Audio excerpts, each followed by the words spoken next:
Hey, y'all. I've always believed that the shows that we binge and the movies we love are more than just entertainment. They're a window into who we are and who we might become. They're a place to talk about what truly matters. Welcome to Culture First, Democracy Always. I'm Tasha Pierce. Think of me as your favorite auntie who could talk about the latest sci fi flick 1 minute and then get to talking about voter suppression the next. On this podcast, we break down pop culture from the movies and TV shows you love to the books you can't put down to talk about power, talk about freedom, and talk about survival. We'll connect these stories to our current politics and the constant, everyday resistance we all face. Because culture shapes who we are, and democracy is the freedom to be that person. Culture first, democracy always.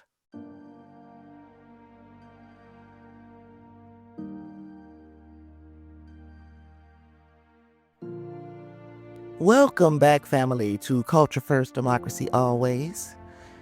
If you've been following along, you know we've been pulling lessons from pop culture places to better understand this wild ride we've been on in America right now. We have done Panem from the Hunger Games, where we learned how spectacle distracts. We dived into the suburbs, Westview with WandaVision, where we saw how comfort can be a cage. And we went to Wakanda with Black Panther, where we discussed cultural identity as resistance. But today, we're stepping into Gilead. Yes, the Handmaid's Tale. And listen, I know some of y'all watch this show thinking, oh, this could never happen here. Maybe we watched it with the comfort of it being a fictional world on a streaming service, believing with the utmost certainty it was just entertainment. But look around. From abortion bans to book bans to politicians quoting Bible verses while stripping away freedoms, honey, it was never just entertainment. It was foreshadowing. It was a blueprint for a world where freedom is conditional and rights are nothing more than privileges. And here's today's roadmap. This is where we're going. We're going to dig into Gilead's main idea, how controlling our bodies is the first step toward the state controlling everything. Next, we'll break down the politics of the small win. That sneaky, slow process that makes losing our rights feel normal. Then, we'll talk about how simply remembering things and writing them down are actually one of our strongest weapons of resistance. Finally, we'll discuss what steps we could take right now to protect our future and stay free.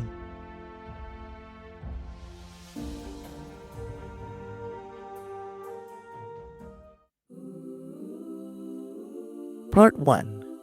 Gilead's core principle: control over the body. In The Handmaid's Tale, the Republic of Gilead is built on one core principle: total control, especially over women's bodies. It's not just about a lack of choice, it's about making women's bodies the property of the state. Reproductive rights are stripped away under the guise of order and morality, of saving the human race from an environmental crisis. The state decides who gets to have a child, who gets to raise that child, and how. And once our bodies belong to them, our whole identity is next. Women are stripped of their names. In the series, June becomes Offred, a name that literally means of Fred, as in belonging to the commander. Then they divide these women into rigid roles. We've got wives, got Marthas, handmaids, all assigned value only by what they can provide to the state. No one has a choice. Their value is determined not by who they are, but by what they can produce for the government. Every aspect of life in this community is surveilled. Freedom is replaced with ritual and obedience. They make them trade their individuality for a promise of security, which, of course, is just another lie. Now, let's bring this closer to home because that's the point of this show. That's what I do. In the U.S. right now, we have states where women can't get basic health care without fear of prosecution, where a miscarriage can land that woman under criminal investigation, where a group of mostly male lawmakers think they have the authority to decide what happens inside your uterus. They pass laws based on a religious text, then say it's about protecting the unborn and family values and yada, yada, yada. They do all that protecting until the child actually gets here. In a country with no universal health care, no universal child care, no maternity or paternity leave options for the family. That's not just politics. It's a literal textbook definition of Gilead light. But we gotta look deeper than just these current battles. We need to remember that this control over women's bodies, it's not anything new to America. Historically, the U.S. government and medical institutions have systematically used medical control against marginalized women, specifically Black, Indigenous, and Latina women, through, among other things, forced sterilization, unnecessary hysterectomies, decades of medical experimentation without consent. The idea that the state has the right to decide who reproduces, when, and how has always been an instrument of racial, patriarchal oppression in this country. Gilead just expanded that cruelty to everyone. The right to control our own bodies is the foundation of all other freedoms. When we allow the state to take that, it's announcing that we're no longer citizens with rights, but resources to be managed. Now, this leads me to a critical thought, a mini takeaway for this little segment here. When rights become privileges handed out by the state, they can just as easily be taken away. And once one group's rights are gone, none of us are truly safe. Part 2, The Insidious Creep, the politics of the small win. The most terrifying part of The Handmaid's Tale isn't the final state of Gilead, but how it was created. It didn't happen overnight with some big coup. It was a slow, insidious creep. People accepted small restrictions at first. Closing women's bank accounts? Oh, that's just temporary. It's for our protection. Firing them from jobs? Well, now we get to go be at home with our children, right? Stripping away autonomy? Oh, it's about bringing back traditional values. This slow creep is what makes it so dangerous. People adjust. They get used to the new normal until suddenly we wake up in a full-blown theocracy. We can't even remember what true freedom felt like. And let's be real, y'all. Doesn't that sound familiar? Authoritarian movements understand that they can't win the big fights right away, so they employ a strategy that we'll call the politics of the small win. They focus intensely on issues that seem small or regional. Library purge, school board banning a history lesson, city ordinances restricting public protests. These bills are introduced everywhere, all at once. Why? Because these small wins serve three crucial functions. Number one is habituation. Basically, they want to wear us out. For instance, if we lose the fight to save one book, we're less likely to have the energy to fight for the next one. We normalize the loss of rights. We cannot let these people tire us out. When we see an executive order being signed and we know that it is generally something that has to go through Congress, we have to make noise. We cannot accept that executive order as the final word. We have to keep our energy up and we have to continue to fight. We cannot normalize the BS. Number two, they want to do a trial balloon. They want to test legal and political boundaries. Again, if we don't make noise with these small wins, if we don't make noise, then they pass that trial. If we don't make enough noise, then the judiciary might think this is something that we want. If a vague parental rights law works to suppress speech in one state, they'll replicate that everywhere. Number three is they need a distraction. And this is one thing that we can all agree upon. It's like the spectacle in the Hunger Games.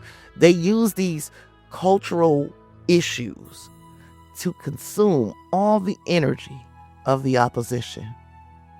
If we're busy fighting over a historical curriculum, we're not focused on voter suppression laws or corporate deregulation.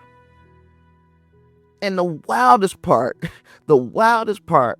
it is costumed in language like parental rights, protecting the children, the same playbook Gilead used. Make oppression sound noble. Make it sound like it's for the greater good. This is what we have to watch out for, the slick packaging on the product of oppression. Don't be fooled by just some pretty wrapping paper, gold paint in the White House, in a ballroom, on the lot. This brings me to my listener question for the week. I want to hear your stories. Have you noticed small changes in laws or even just in the culture of your community that made you think, hold up, this feels like a step backwards? Maybe it was a new policy at your kid's school or a conversation you overheard that just felt off. I want to hear about the little red flags you've seen. Share your stories with me, y'all.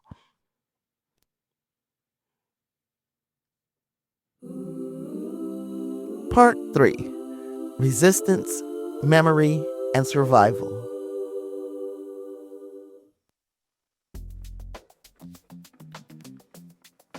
Okay, here's the good news, everybody. Hope is not lost. I always want to give you hope.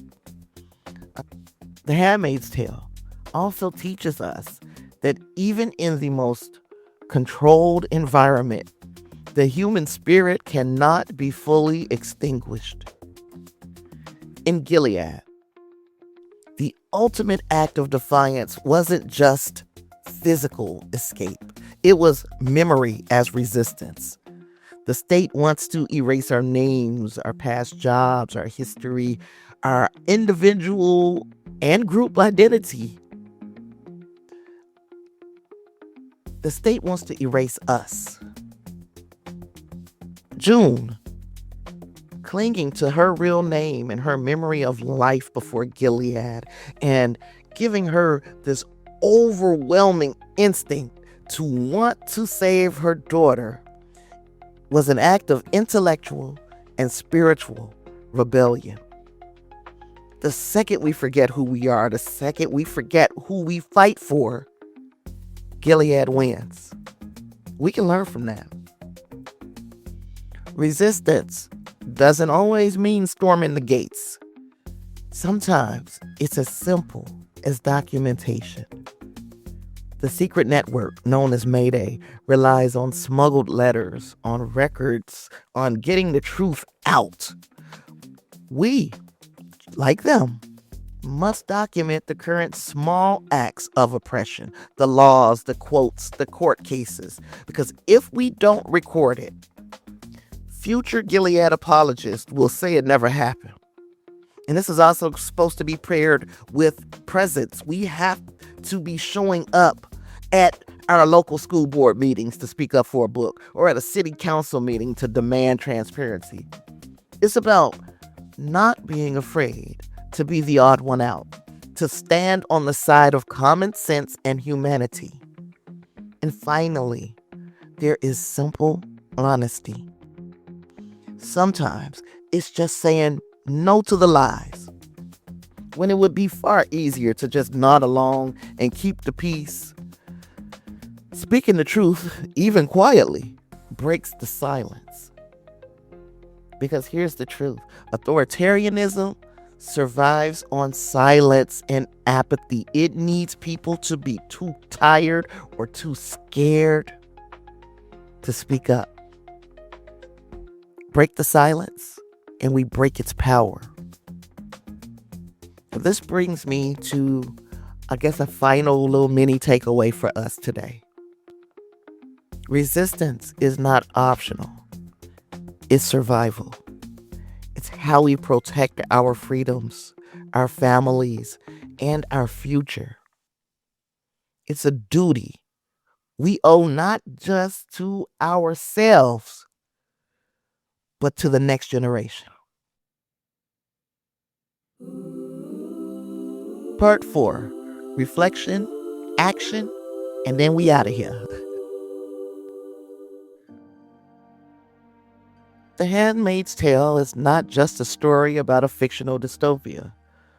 It's a lesson that democracy doesn't die in one big, dramatic explosion with marching armies. It dies in a slow, silent erosion of freedoms that people get too tired or too scared or too distracted to fight for. And right now, we don't have the luxury of being distracted. We don't have the luxury of ignoring it.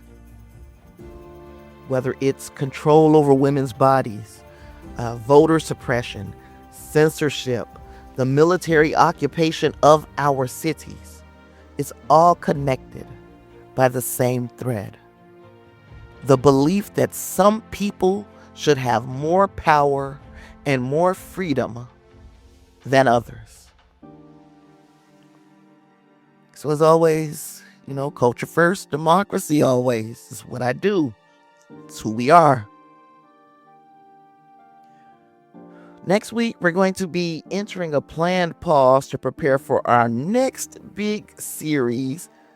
And we'll be back in 2 weeks with brand new full-length episodes on how media shapes our reality. But do not worry. If you are a paid member, you'll have access to an exclusive bonus episode next week.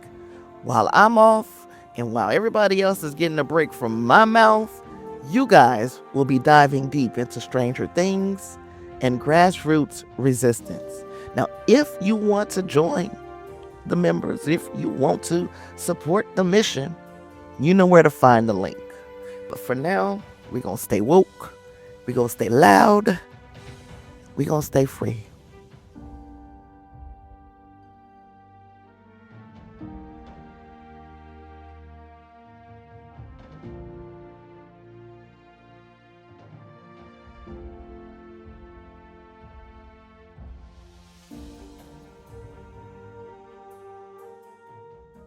I hope this episode gave you a new way to look at the stories around you.